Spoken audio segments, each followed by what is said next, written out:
4월 18일 토요일 하나님 나라를 시작하는 말씀 묵상 시간입니다.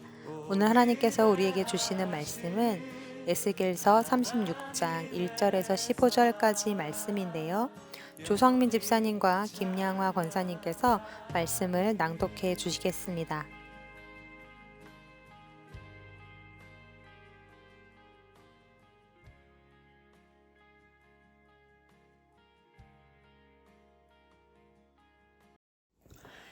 인자야, 너는 이스라엘 산들에게 예언하여 이르기를, 이스라엘 산들아, 여호와의 말씀을 들으라. 주 여호와께서 이같이 말씀하시기를, 원수들이 내게 대하여 말하기를, 아하, 옛적 높은 곳이 우리의 기업이 되었도다 하였느니라.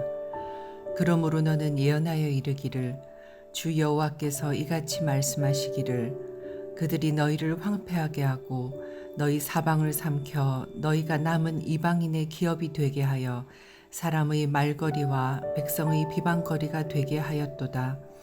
그러므로 이스라엘 산들아, 주 여호와의 말씀을 들을지어다. 산들과 맷뿌리들과 시내들과 골짜기들과 황폐한 사막들과 사방에 남아있는 이방인의 노략거리와 조롱거리가 된 버린 성읍들에게 주 여호와께서 이같이 말씀하셨느니라. 주 여호와께서 이같이 말씀하시기를, 내가 진실로 내 맹렬한 질투로 남아있는 이방인과 에돔 온 땅을 쳐서 말하였노니, 이는 그들이 심히 즐거워하는 마음과 멸시하는 심령으로 내 땅을 빼앗아 노략하여 자기 소유를 삼았음이라. 그러므로 너는 이스라엘 땅에 대하여 예언하되, 그 산들과 맷뿌리들과 시내들과 골짜기들에 관하여 이르기를, 주 여호와께서 이같이 말씀하시기를, 내가 내 질투와 내 분노로 말하였나니 이는 너희가 이방의 수치를 당하였음이라. 그러므로 주 여호와께서 이같이 말씀하시기를, 내가 맹세하였은즉 너희 사방에 있는 이방인이 자신들의 수치를 반드시 당하리라. 그러나 너희 이스라엘 산들아, 너희는 가지를 내고 내 백성 이스라엘을 위하여 열매를 맺으리니 그들이 올 때가 가까이 이르렀음이라. 내가 돌이켜 너희와 함께하리니 사람이 너희를 갈고 심을 것이며, 내가 또 사람을 너희 위에 많게 하리니 이들은 이스라엘 온 족속이라. 그들을 성읍들에 거주하게 하며 빈 땅에 건축하게 하리라. 내가 너희 위에 사람과 짐승을 많게 하되 그들의 수가 많고 번성하게 할 것이라. 너희 전 지위대로 사람이 거주하게 하여 너희를 처음보다 낮게 대우하리니 내가 여호와인 줄을 너희가 알리라. 내가 사람을 너희 위에 다니게 하리니 그들은 내 백성 이스라엘이라. 그들은 너를 얻고 너는 그 기업이 되어 다시는 그들이 자식들을 잃어버리지 않게 하리라. 주 여호와께서 이같이 말씀하셨느니라.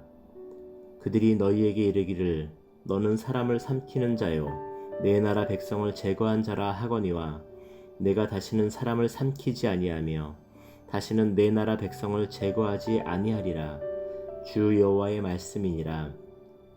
내가 또 너를 여러 나라의 수치를 듣지 아니하게 하며 만민의 비방을 다시 받지 아니하게 하며 내 나라 백성을 다시 넘어뜨리지 아니하게 하리라. 주 여호와의 말씀이니라 하셨다 하라.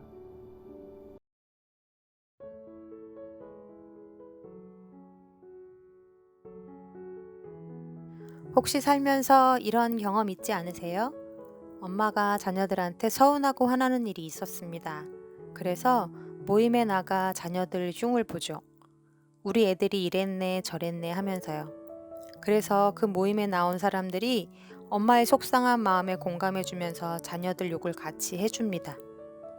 그런데 웬일일까요? 그 말을 들은 엄마의 마음이 서서히 불편해지기 시작합니다.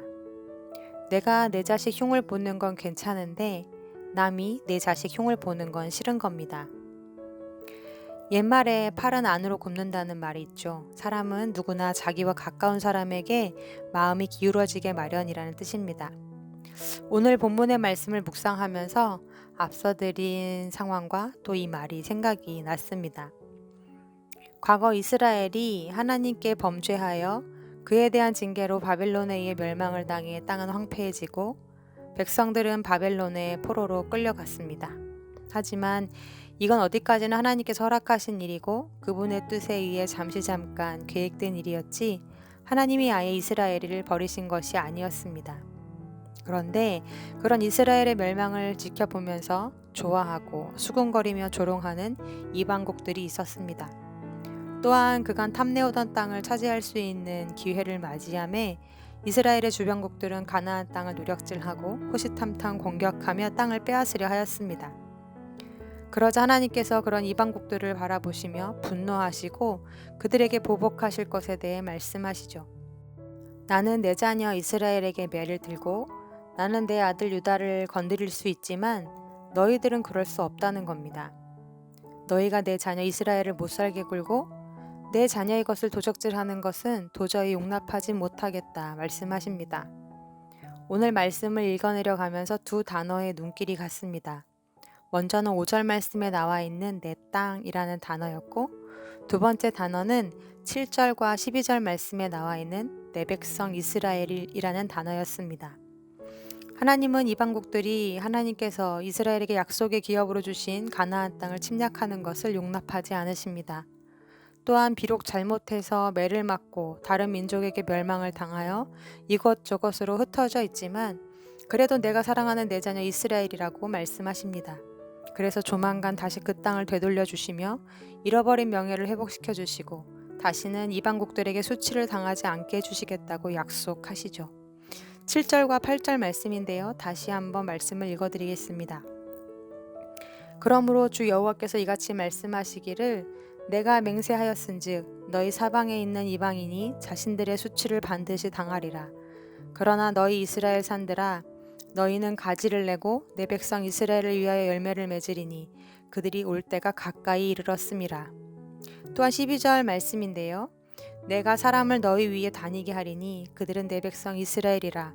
그들은 너를 얻고 너는 그 기업이 되어 다시는 그들이 자식들을 잃어버리지 않게 하리라 라고 약속의 말씀을 주십니다. 한마디로 함부로 건들지 마. 너희들이 그렇게 건드릴 대상이 아니야. 내가 바로 이 아이들의 아버지거든. 이렇게 하나님이 따끔히 경고해 주시는 것입니다. 사랑하는 성도님들, 정죄와 징계의 차이를 아시나요? 정죄와 징계는 첫 번째로 그 목적과 의도에 있어 차이가 있습니다. 정죄의 목적은 심판이고 처벌이지만 징계의 목적은 돌이켜 회개시키려 함의 목적이 있습니다. 관계의 지속성에 있어서도 차이가 있는데요. 정죄는 그것으로 인해 끝이 나지만 징계는 그 이후에도 관계가 지속이 됩니다. 그리고 가장 중요한 차이는 그 속에 사랑이 있느냐 없느냐 하는 것입니다. 정죄 안에는 사랑이 없지만 징계 안에는 사랑이 있습니다. 비록 매를 맞고 있는 이스라엘에게는 지금의 이 상황이 징계인지 정죄인지 구분이 되지 않을 만큼 아프고 상하고 낙심되고 절망되는 상황이었지만 그 징계는 분명 하나님의 사랑에 매였습니다. 그들을 돌아오게 하시려는 하나님은 그들의 아버지가 되고 그들은 거룩한 하나님의 자녀가 되게 하시려는 아버지의 계획이셨습니다. 사랑하는 성도님들, 사랑의 반대는 미움이 아니라 무관심이라고 합니다. 그래서 하나님께서 히브리서 12장 7절에서 8절 말씀에 다음과 같이 말씀하시죠. 너희가 참음은 징계를 받기 위함이라. 하나님이 아들과 같이 너희를 대우하시나니 어찌 아버지가 징계하지 않는 아들이 있으리요. 징계는 다 받는 것이거늘 너희에게 없으면 사생자여 친아들이 아니니라. 매를 맞아도 그분이 우리의 삶을 간섭하시고 놓지 않으시는 것이 복이요 은혜입니다. 아무리 세상적으로 잘 나가고 형통한다 할지라도 분명 잘못 살고 있는데 아무런 징계가 없다면 그건 복이 아니요 저주요 심판일 것입니다. 그러니 삶에서 마주하는 징계들에 낙심하고 절망하지 맙시다. 그분이 우리의 삶을 깊이 간섭해 주시도록 영적인 욕심을 내는 우리 우신 가족들이 되었으면 좋겠습니다. 하나님의 손 안에 하나님의 품 안에 있는 것이 가장 큰 은혜요. 그분이 우리의 아버지이신 것이 가장 큰 축복입니다. 아멘. 오늘의 말씀을 기억하며 함께 기도하시겠습니다. 하나님 없이 잘 사는 인생 되지 않게 하여 주옵소서. 세상에서 비록 조금 못 살아도 하나님을 아버지로 소유했다면 그것은 복된 삶일 것이요.